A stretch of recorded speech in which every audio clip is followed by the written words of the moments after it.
Greetings to those who watch below. Before I start today's video, I'd like to apologise for the lack of videos over the last couple of days. Unfortunately I've been quite ill and have mainly been in bed, which is not fun when you're also moving house at the same time. But carrying on, thank you to Steffi Ray, Wicked Witch, Lisa Watts, Lefty Kim, M.A. Wade, Julie B, Jess Black Curtain, Christina Groves and Matthew Colgan for being those who dwell below. An exclusive channel membership that gives you shoutouts at the start of every video. If you'd like to check it out, make sure to look at the link in the description box, and if you haven't already, please subscribe to the channel, making sure you hit the notification bell so that you never miss a video. But for now, sit back, relax, and enjoy. The Spirits of Cold Harbor by Will 1974. Virginia is full of history, especially that of the Civil War. One of the most bloody battles was called Cold Harbor. Located in Mechanicsville, Cold Harbor Battlefield is where one of American history's bloodiest and most lopsided battles occurred. It was part of Union General Ulysses S. Grant's Overland Campaign, also known as the Wilderness Campaign. Though the strategic operation included many raids and skirmishes, the battle at Cold Harbor was particularly disastrous and grisly.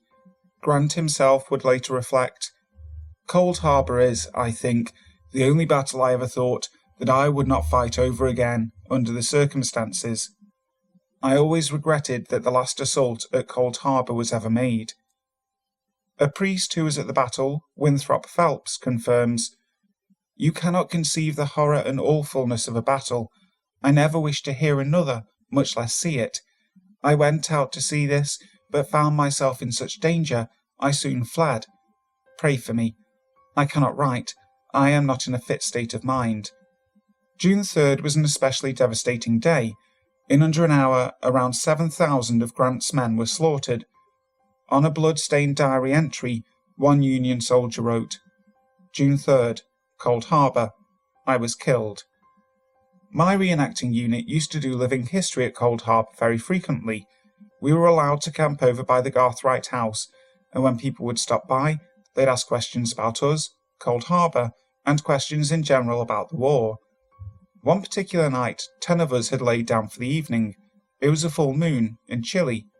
I was awoken by the sound of clanking, sort of like the sound of a tin cup banging on a canteen or a haversack buckle. I had to use the bathroom anyway, so I went to see what I could find. I walked back the gravel path about 40 feet, and the sound got louder and louder. I could then faintly see a campfire, and what seemed to be 2 reenactors sitting around it. I thought it was odd, due to the fact that the campfires aren't allowed on federal property. I walked closer. I noticed that the 2 men were talking, and were drinking from their tin cups. They were Union soldiers, and had their muskets stacked together. Both men were sitting on crates. I walked closer and called out, "Hey there!" No response. I called out again, "Hello?" Both men stopped what they were doing. They then turned and looked at me. They stared at me in a strange way, like I have never been before. I then saw something I wish I'd never seen. The men were wax-like, white, pale skin, and their eyes seemed hollow, as if there were no eyes. One of the men stood up and then pointed at me. The other turned, and half of his face was shot away, like he'd been hit by a shell and his face had exploded. I turned and ran so fast, I almost tripped. I woke my fellow reenactors up and told them they had to come and see what I had experienced. They reluctantly came with me, and I guided them to the site where I had seen the man. I was rambling like a madman, trying to explain the whole story as fast as I could. When we arrived, nothing. No sign of a fire, no men, or anything. Most of the guys thought it was a joke and went back to camp. My Sergeant Bill believed me. He said, "I've been coming here for many years, and I tell you, I've seen some strange things too." I reluctantly stayed the night, but didn't get a wink of sleep. The next morning I went to where I saw the 2 spectres, and there was nothing there. If you ever go to the Garthright house, walk the path to the left in the visitor area. Maybe you will see the 2 Union soldiers, still stuck in purgatory. The Bunnyman. Often with urban legends, there's the story and there's the truth. What makes the tale of Fairfax County's Bunnyman so eerie, so bizarre and so downright creepy, is that while there are several variations of the urban legend of the Bunnyman and the Bunnyman Bridge, the truth may actually be weirder. For 4 decades, the legend of the Bunnyman has captivated Northern Virginia fear-seekers, and turned up in a 1973 University of Maryland undergrad's class paper. It has been told and retold by local teens for years. While the legend has evolved and changed through the years, it follows this basic premise. In the early 20th century, deep in the woods that divided the town of Clifton from Fairfax Station, there was an asylum for the insane. At some point, the asylum closed, and the residents were piled into a bus bound for Lawton Prison. On the way there, the bus swerved and crashed. Many of the convicts escaped, but were all caught, apart from one, Douglas Griffin. While searching for him, authorities found a trail of half-eaten, gutted bunnies, with many hanging from what was then called Fairfax Station Bridge. For months, the police searched for Griffin, but he was never found. Then on Halloween night, several teens were hanging out under the bridge. At the stroke of midnight, they were attacked. The next morning they were found hanging from the bridge, gutted like bunnies. To this day, it's said that if you are at Bunnyman Bridge at midnight on Halloween, you too will meet the fate of those teens and rabbits. That's the legend. However, due to a constant trickle of Bunnyman questions, Fairfax archivist Brian Conley's interest in the story was piqued. So after nearly a decade of research, in 2002, he published a paper on the actual truth of Bunnyman Bridge. On October 18, 1970, the Washington Post reported that Air Force Academy cadet Robert Bennett and his fiancée were sitting in a car on the 5400 block of Guinea Road in Fairfax around midnight, near Bennett's uncle's house, when a man dressed in a white suit with long bunny ears appeared. He yelled at the couple that they were on private property, and he had their tag number. Then he threw a wood-handled hatchet through the front car window. Luckily, neither of them were hurt. 2 weeks later, the Bunnyman showed up again, about a block away from his original sighting, according to an October 31st Washington Post article. Private security guard Paul Phillips spotted the man-beast on the front porch of a new but unoccupied house. He was holding an axe. In the piece, Phillips recounted what happened next. I started talking to him, and that's when he started chopping, taking several swings at a pole on the porch. He threatened Phillips. "All you people trespass around here. If you don't get out of here, I'm going to bust you on the head." During his research, Conley tracked down the police and investigation reports that confirmed that the Fairfax County Police looked for a male in his late teens to early 20s, dressed as a bunny. But the police were unable to turn up anything conclusive, writing, "After a very intensive investigation into this and all other cases of the same nature, it is still unsubstantiated as to whether or not there really is a white rabbit." The police deemed the case inactive. Conley was able to track down the still married couple that had the hatchet thrown at them. While they didn't particularly want to talk about the incident, they did confirm it happened. They shared vivid details, Conley says, as did the aunt who helped them after the incident. She remembered very clearly combing glass from the shattered glass window out of this girl's hair. To this day, no one knows who the Bunnyman was or what motivated him. Conley knows that any theory he has is pure speculation, but he thinks it could be related to an elderly man, a curmudgeon, he says, who owned the property that the couple was supposedly trespassing on. Although the man had died a year or two earlier, maybe a young family member took up his cause. Perhaps it was just a person who didn't like the development in the region going on at the time. Additionally, if the Bunnyman was in his early 20s in 1970, then he likely would still be alive today, unless he got careless with his hatchet. As of this time, nobody has come forward and admitted to being the notorious Bunnyman. Today, the story of the Bunnyman has overtaken the actual truth. There was no murder, no asylum for the insane, and not even a bridge. Conley thinks that Fairfax Station Bridge, which Google Maps now even calls Bunnyman Bridge, was nothing more than a nearby local teen party spot, and a creepy-looking bridge that got incorporated into the story. Even though the town of Clifton has fully embraced the legend, with t-shirts and a haunted Halloween attraction. While this legend may be more horrific, frightening and blood-curdling, the truth of the Bunnyman is just as bizarre. Dead Pilot by MooseGuy. I was a long-haul trucker for many years. In December of 2004, I had a delivery in Winchester, Virginia, and a second stop in Washington, D.C. At my first stop I was delayed and didn't get unloaded until after 2 a.m. I left Winchester heading east on Highway 7. Around 2:30, I came to the intersection of Highway 7 and Route 601 near Bluemont. At a gas station, I pulled in to check my map of Washington in anticipation of my delivery. The station was closed at that hour, there was virtually no traffic going by, and it was a cold, moonless night. While I was sitting there, someone knocked on my door, startling me. I jumped and turned off my interior light so I could see outside and rolled down my window. A man was there in an airline flight crew uniform. He had 4 stripes on his shoulder epaulets, indicating a captain. He was without a jacket on a very cold morning. He climbed up onto the step of my cab. He smelled like he had bathed in kerosene.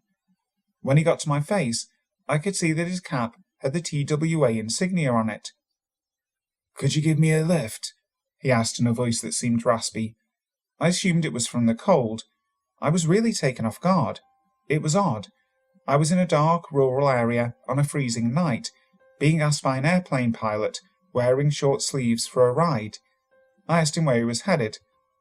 "I work for TWA. I've got to get to Dulles to work a flight. Please give me a ride. I'll pay you," he responded. "Well, how about I give you a ride to the next open store, where you can call a cab?" I offered. "Okay, thank you, he mumbled. "He said that we could descend." I didn't know what he was talking about, but I didn't want the guy to freeze out there. "Go round and get in," I instructed. He climbed down and shuffled around the front of the truck. When he passed the first light, I was struck by the fact that he seemed to have long sideburns, a la Elvis. When he continued on to the right, he totally vanished. I don't mean faded away, he just ceased to exist. I jumped down out of the truck and looked all around with a flashlight, even under the truck. He had just disappeared. As I continued on toward Washington, I remembered something odd. TWA had gone out of business over 2 years ago. What was going on, I wondered, totally perplexed and shaken by the experience. When I got home, I did some online research. What I found has totally turned my belief system upside down. I've always thought that ghost stories were hokum, but with what I learned, I'm no longer sure. It turns out that on December 1st, 1974, a TWA Boeing 727 Flight 514 descended prematurely through a low cloud deck and slammed into a rocky outcropping on Mount Weather, Virginia. The aircraft disintegrated, with all 92 people on board killed. The flight had originated in Columbus, Ohio, and was supposed to land at Washington National Airport. It was diverted to Washington's other airport, Dulles International, because high winds had closed National. According to cockpit voice and flight data recordings, the crew mistakenly believed that air traffic controllers had cleared them to descend to 1,800 feet from their previous altitude fix of 7,000 feet. This error, combined with strong downdrafts, caused the airplane to hit the mountain at 1,670 feet above sea level. At the last second, they broke out of the overcast, only to see the rocky and snow-covered mountain looming in their windscreen. The captain's last words to his co-pilot were, "Get some power on," just moments before the recording abruptly ceased. The place of impact was less than a mile south of where I encountered whoever or whatever it was that I saw, almost exactly 30 years later. I don't want to definitely say it was a ghost, but the fact remains that there was somebody who appeared to be an airline pilot with a very dated hairstyle, wearing a uniform of a defunct business. Haunted Tunnel by Cash81. I lived in Virginia for several years as a child and teenager. Growing up in a semi-rural area, I heard many hate stories from family and friends, some of them revolving around Sensible Tunnel. The paranormal has always interested me because I started having ghostly experiences at a young age, and of course, as soon as I got the chance to check out the tunnel myself, I did. Sensible Tunnel is nestled between two mountains in Hawkins County. It stands almost at the end of a long and narrow winding road. Houses are few and far between on the road, but there is a house at either end of the tunnel, one of which was coined the Sensible Mansion. Across the road from this mansion is a small cemetery that I believe to be a family burial place. There is a creek that runs on one side of the tunnel, and now unused train tracks that lay on top of the tunnel. My most hair-raising experience there happened when I was 14. It was winter, and all the schools in the area had been dismissed early because of snow. My boyfriend Jake and his friend Opie picked my best friend Tonya and I up from school. We went to my house for a while, but being teenagers, we were soon bored. So, as soon as the sun set, we went down to venture out to the tunnel. Opie had never been, and Jake had only ever been once. We all piled into Opie's truck, which was a small Ranger-type truck with bucket seats. Opie drove, Tonya sat in between the bucket seats, and I sat in Jake's lap on the passenger side. When we got to the tunnel, there was about half a foot of water standing in the middle of it, due to snow that had melted from an earlier snowstorm. We pulled into the middle of the tunnel, and Opie turned the truck and lights off. We sat there for a few minutes, joking about the ghosts. Perhaps this was a mistake, because it wasn't long before strange things started happening. The other three in the truck were talking when I noticed that something was dripping from the inside rear-view mirror of the truck. I wiped it with my finger and noticed it was the consistency of water. I pointed this out to everyone else, and Opie said, "That's never happened before." Tonya thought it may have been condensation, but Jake pointed out that the windows weren't fogged over. Then we heard footsteps in the water. It sounded like someone was walking up behind the truck. We all heard it, and we all turned to look at the same time. We saw nothing. Jake rolled down his window and stuck his head out, looking down the bed of the truck to the back, and Opie did the same on his side. Neither of them saw anything. I remember them both rolling their windows back up, and Jake looking at me saying, "That was weird." I will never forget the look in his eyes. He was definitely getting scared. I replied, "Yeah, that was weird." Tonya requested we leave, but the rest of us weren't ready. Then something hit the truck hard enough that it rocked the entire truck. It sounded like it came from Jake's side, on the truck bed. Tonya and I screamed, and the boys came close to screaming. It was then that a white, translucent figure appeared in front of us, at a distance of about 10 feet. It appeared to me as if it were a woman in a long flowing dress, and she was getting closer, ever so slowly. It was at this point that Opie said, "It's time to go," and started the truck, and we drove back to my house. When we pulled into my driveway, we all poured ourselves out of Opie's cramped truck. Jake says that he wanted to know what hit the truck. He and Opie began looking at the truck to see if there was any damage, or sign that something had hit it. They found what they were looking for, in the form of a handprint, longer and wider than any of ours. We all placed our hands in the print. It was much larger than ours, at least 3 inches longer than the boys. 5-bed house with cheap rent by JennusDemenus. Back when I was a young, broke college student, a friend and I thought we had stumbled upon the deal of a lifetime. A huge 5-bedroom house with 2 bathrooms for dirt cheap rent. The house was in a kind of out-of-the-way place in Virginia, but it suited our needs and the rent was unbelievably cheap. Let me preface this by saying that in the Commonwealth of Virginia there are no disclosure laws in real estate, meaning that the buyer or renter is not entitled to know the history of the house before signing that dotted line. Within a month of moving into the house, odd things began happening. The electricity didn't work very well. At first we attributed this to the fact that the house was very old, built in the 1900s, and the most recent rewiring of the house had been done in the 50s. Also, the main breaker for the house was located outside in a barn that stood about 20 yards from the house itself, and was connected by several crude-looking overhead wires. When the breakers tripped, which was at least 4 times a week, we'd have to get the flashlight and go to the barn to flip them back on. The electricity wasn't the only problem. We had an answering machine that never recorded any messages. Sometimes the light would be blinking, and when we'd push play, it was nothing but static. This was before DVR, and we worked a lot of nights, so we would try to record our shows, but it never worked, just static and white noise. We also found it odd that pictures never turned out in or around the house. We went through 13 rolls of film before finally giving up. The first time we realised we were dealing with more than just bad wiring was about 4 weeks after we moved in. As we were heading to the garage, we came to a dead stop. There was a man standing in our garage. He just stood there and was completely oblivious when we screamed. My friend slammed the door and locked it, and called out to the man that we had a gun and were calling the cops.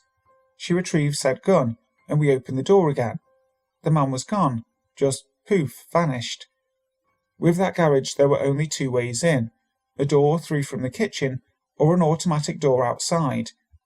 The automatic door was very noisy, so we would have heard it open, and we had been in the kitchen all morning, so there was no way he got in that way. We were baffled, but went about life like normal. That incident seemed to open the floodgates, because after that it became really obvious that we were dealing with something not of this world. We used to hear the sound of a baby crying, followed by the sound of a rocking chair up in the attic. We investigated and found nothing.